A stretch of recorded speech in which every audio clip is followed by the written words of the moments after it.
전능가 419장 주 날개 및 내가 피난이시네. 419장 찬송합니다. 주 날개 및 내가 편안히쉬네. 밤 깊고 비바람 불어쳐도 아버지께서 날 지켜주시니 거기서 편안히 쉬리로다. 주 날개 및 평안하다. 그 사랑 그늘 자니뇨. 주 날개 및 내 쉬는 영혼 영원히 거기서 살리. 주 날개 및 나의 피난처 되니 거기서 쉬기를 원하노라. 세상이 나를 위로치 못하나 거기서 평화를 누리리라. 주 날개 및 평안하다. 그 사랑 그늘 자니뇨. 주 날개 및 내 쉬는 영혼 영원히 거기서 살리. 주 날개 및 참된 기쁨이 있네.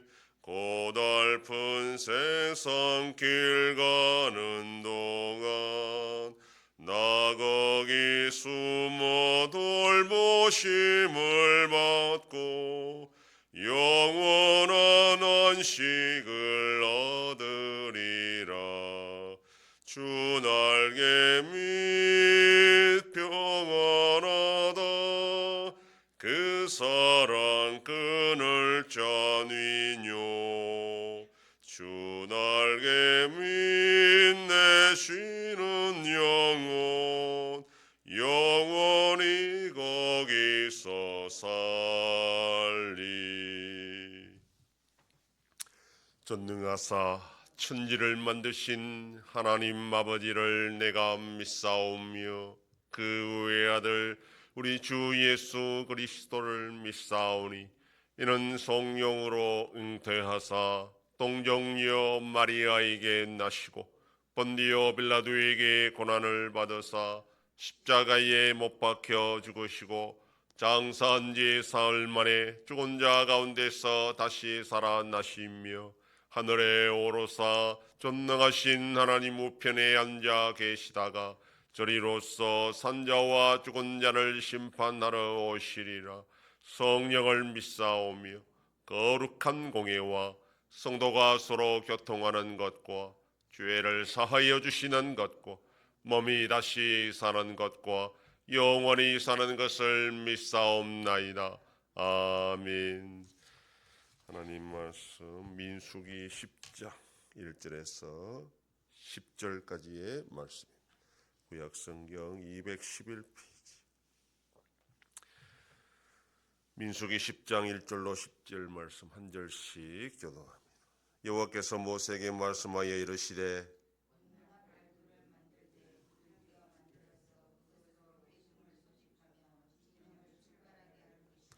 나팔 두 개를 불 때에는 온 회중이 회막문 앞에 모여서 내게로 나올 것이요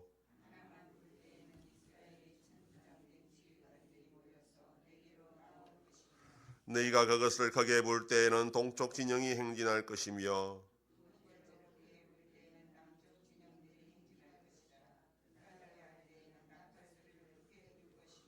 또 회중을 모을 때에도 나팔을 불 것이나 소리를 크게 내지 말며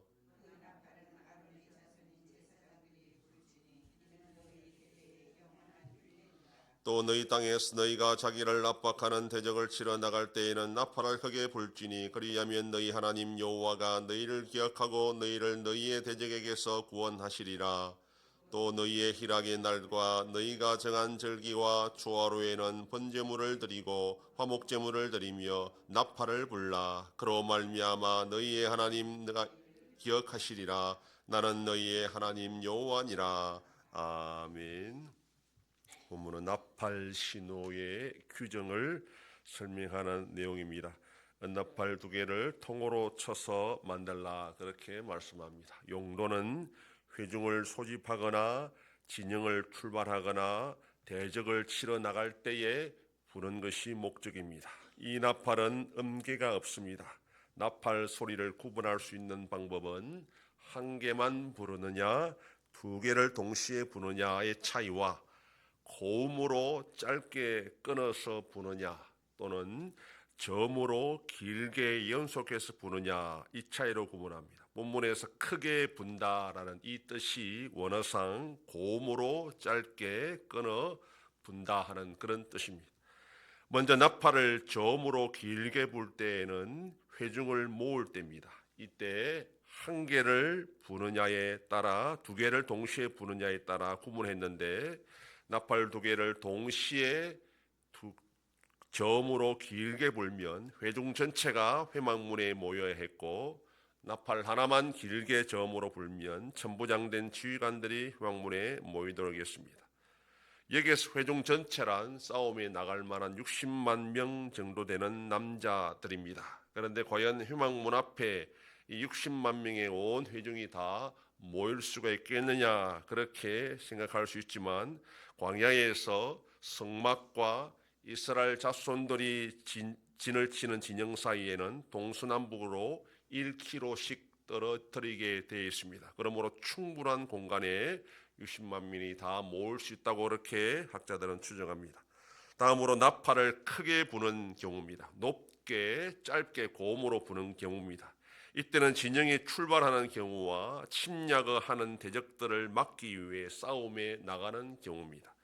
나팔이 고음으로 짧게 끊어 분다는 것은 비상 상태를 의미합니다. 이스라엘 자손 전체가 이동해야 하거나 적들이 침략해 와서 싸움에 나가야 되는 상황입니다. 그리고 나팔 소리가 크게 울리면 백성들은 정신을 차리고 출발할 준비를 하거나 또는 싸움에 나갈 준비를 해야 합니다.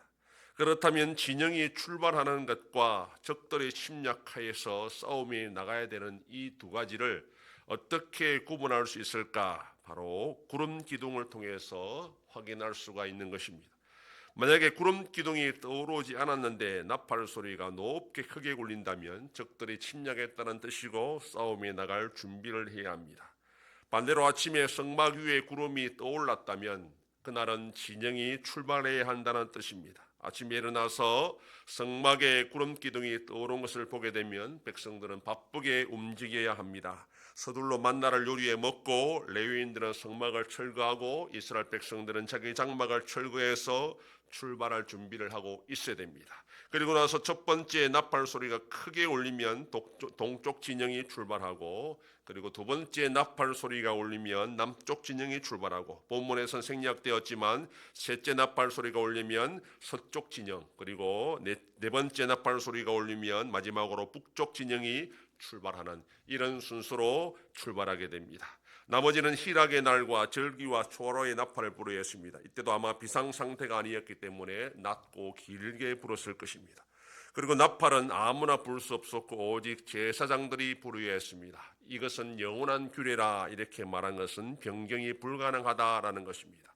제사장이 하나님의 명령을 받아서 신중하게 나팔을 불어야 하는데 일반 백성 중에 힘과 권세가 있대 자기가 마음대로 나팔을 불게 되면 이스라엘 전체에 혼선이 올 수 있기 때문입니다.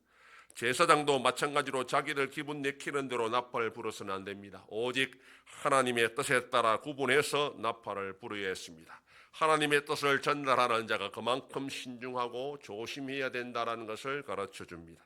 반대로 이스라엘 백성들은 나팔 소리에 귀를 기울여야 했습니다. 그리하여 그 나팔 소리가 무슨 뜻인지를 분별해야 했습니다.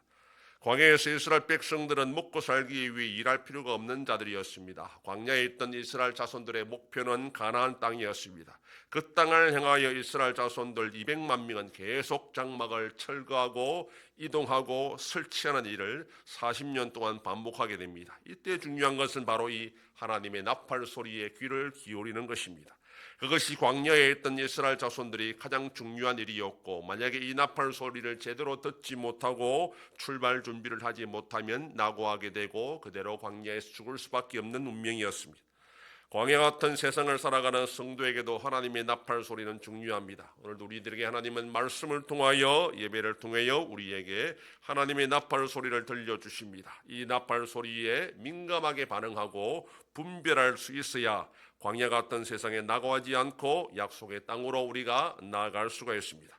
오늘도 영적 분별력을 가지고 영적인 눈과 귀를 열어서 하나님의 음성에 귀를 기울이고 듣고 순종하며 행진하는 복된 하루가 되기를 소망합니다. 기도하겠습니다. 하나님 아버지 감사합니다. 지난 밤도 지켜주시고 또 이 새벽을 깨우며 주님 앞에 나와 기도하고 오늘 하루도 살아가게 하시니 감사합니다. 이스라엘 백성들이 나팔 소리에 귀를 기울이고 그 나팔에 순종하며 행진하기도 해야 했던 것처럼 오늘 우리가 광야 같은 세상을 살아갈 때에 하나님의 나팔 소리 음성에 귀를 기울게 하시고 말씀과 기도를 통해서 그 뜻을 분별하여 올바로 지혜롭게 행동하는 복된 자들이 되게 하여 주시옵소서. 하나님 아버지, 나라 대한민국을 불쌍히 여겨주시고 은혜와 긍휼을 베풀어 주셔서 올바로 나갈 수 있도록 인도하여 주시옵소서. 전쟁 속에 있는 나라들을 불쌍히 여겨주시고 속히 평안을 허락하여 주시옵소서. 우리 안송교회 세일을 향하여 나타내심으로 하나님의 놀라운 역사를 경험하는 교회가 되게 하여 주시옵소서. 성도의 가정과 생업에 복을 주셔서 감사가 넘치는 가정이 되게 하여 주시옵소서. 자녀들의 삶 가운데도 함께 해주시고 어린 생명들을 지켜주시옵소서. 연로하신 어르신들 붙잡아 주시며 병중에 있는 성도들을 불쌍히 여기사 치료하여 주시고 회복시켜 주시옵소서. 이 새벽에도 주님께 기도하는 종들을 기억하시고 간절히 구하고 빌 때마다 들으시고 속히 응답하여 주시옵소서. 감사드리며 예수님 이름으로 기도드립니다. 아멘. 하늘에 계신 우리 아버지여, 이름이 거룩히 여김을 받으시오며 나라의 임하옵시며 뜻이 하늘에서 이룬 것 같이 땅에서도 이루어지이다. 오늘날 우리에게 일용할 양식을 주옵시고 우리가 우리에게 죄 지은 자를 사하여 준 것 같이 우리 죄를 사하여 주옵시고 우리를 시험에 들게 하지 마옵시고 다만 악에서 구하옵소서. 대개 나라와 권세와 영광이 아버지께 영원히 싸움나이다. 아멘.